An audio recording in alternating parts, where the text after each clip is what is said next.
Hi everyone, welcome. My name is Mandy Low and I am the Assistant Director of International and Out-of-State Recruitment and Evaluation. My name is Jeremy McWells. I am the Assistant Director of High School Evaluation and Recruitment.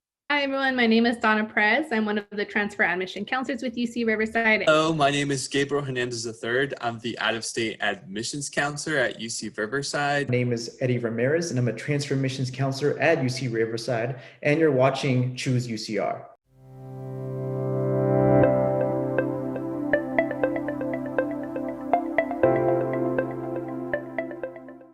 It's going to depend for every student in terms of the progress that the student can make. However, you can go back in, work on what you have to work on, save, go out. Of course, we want the student to make sure that they're getting it done between November 1st and the 30th, which is the application filing period.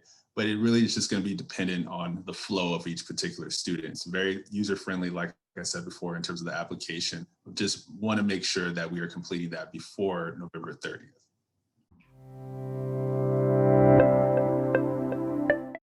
Definitely your high school transcript, because everything on the UC application is self-reported. You want to make sure you're not reporting your grades and your coursework from high school based on what you remember, right? So definitely have a copy of your transcript on hand so you can match it as you fill out the UC application. So that's one.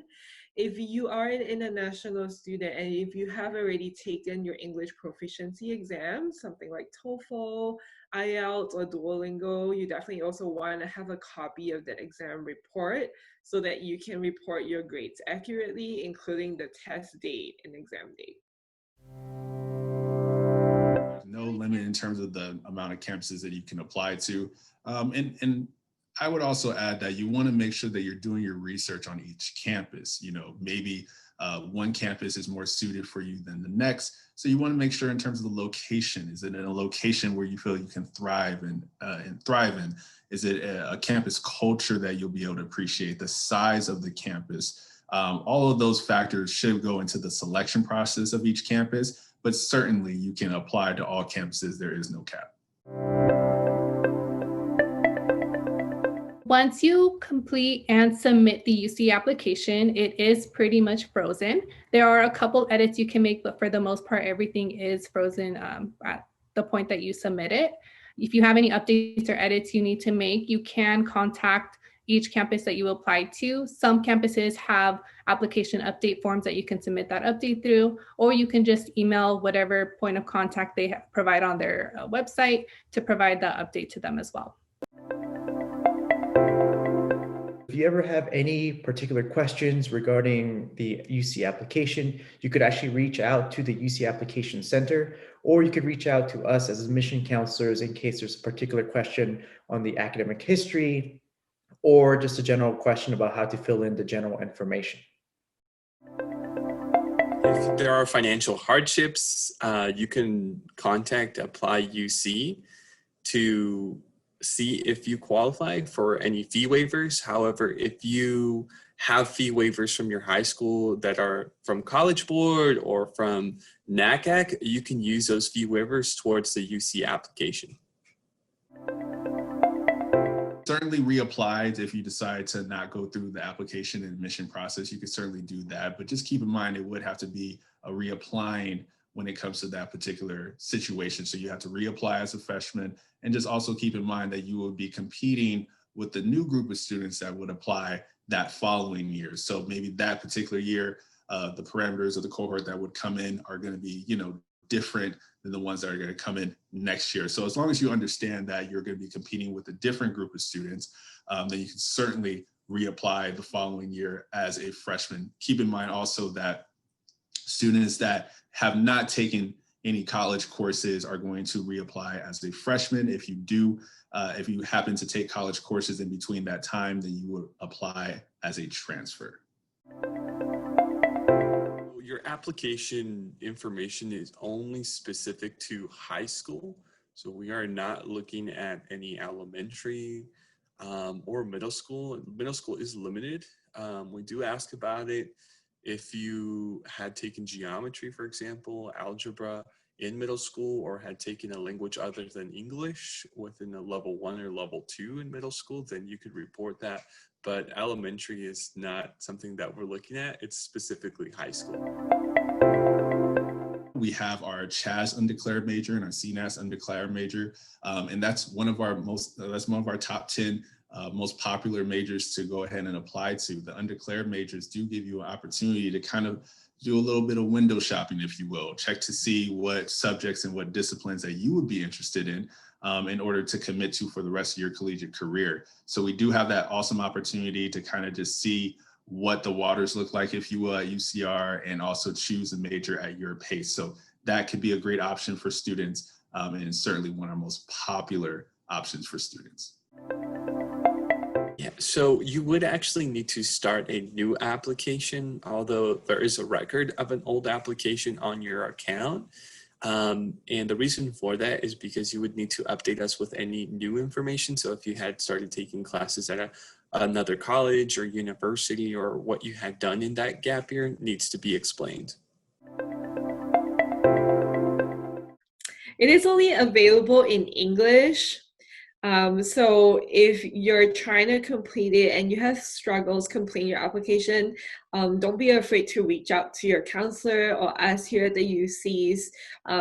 If you have any questions about how you can complete a particular section, if you don't necessarily understand how that's being structured or what is being asked or expected of you, feel free to reach out to us and we'll be happy to answer and assist you. When applying, we actually aren't asking for a GPA. We're just asking you to enter all academic coursework completed and mark it accordingly, whether that is an approved UC honors course, AP, IB, or college course. And those would actually count towards an honors point on the GPA calculation. And the UCs are calculating our own GPA. It's the 10th and 11th grade GPA, so there's no need to submit a weighted or unweighted GPA score.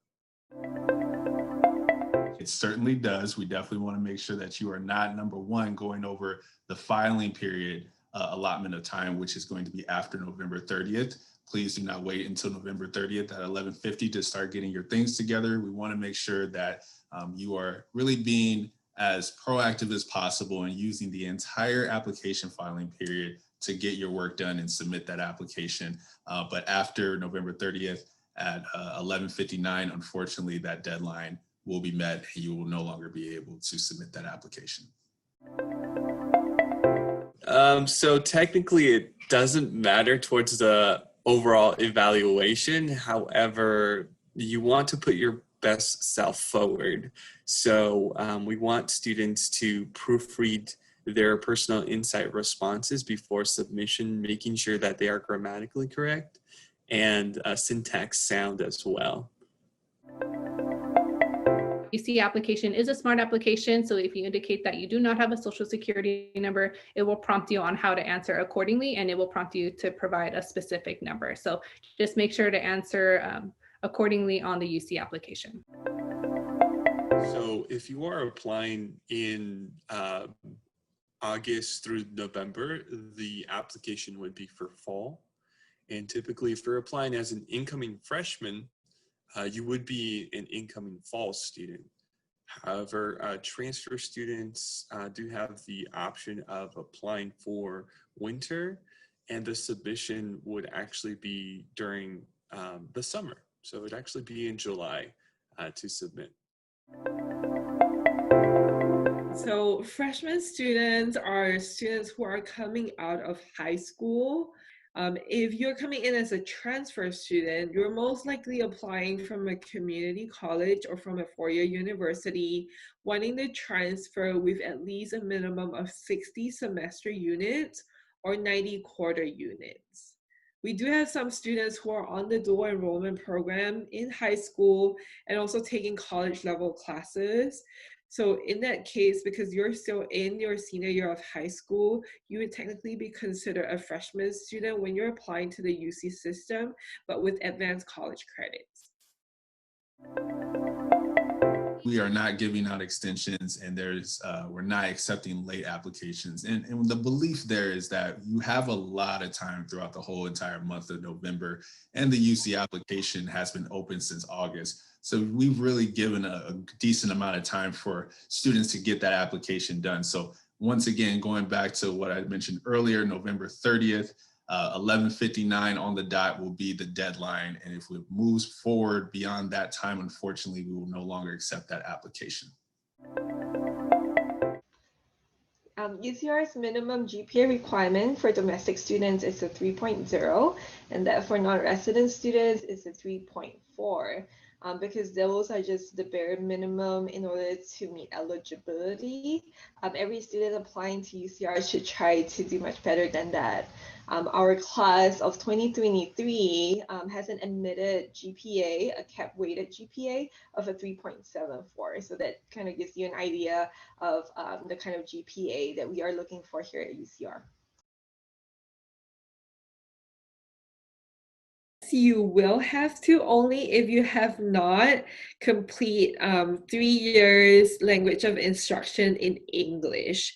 So let's say if you came to the US, you attended 10th to 12th grade, but in your 9th grade, you did attend a high school where your language of instruction was not in English.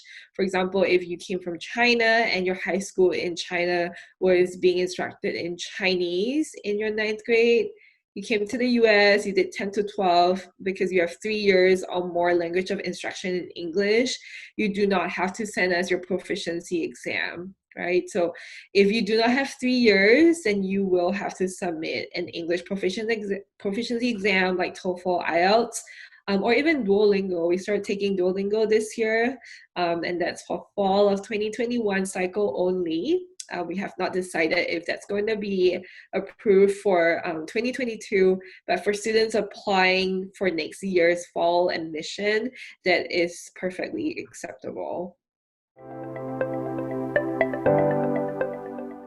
Now that we are at this point that the SAT and the ACT score is now eliminated from the comprehensive review and selection process, is up to you. The way that we're going to utilize that test is we're going to use it to either meet an A through G requirement or to get you out of the intro level writing requirement. So really the key word here is optional. It's completely up to you on how you want to utilize the test. Just remember, it is no longer part of the review process.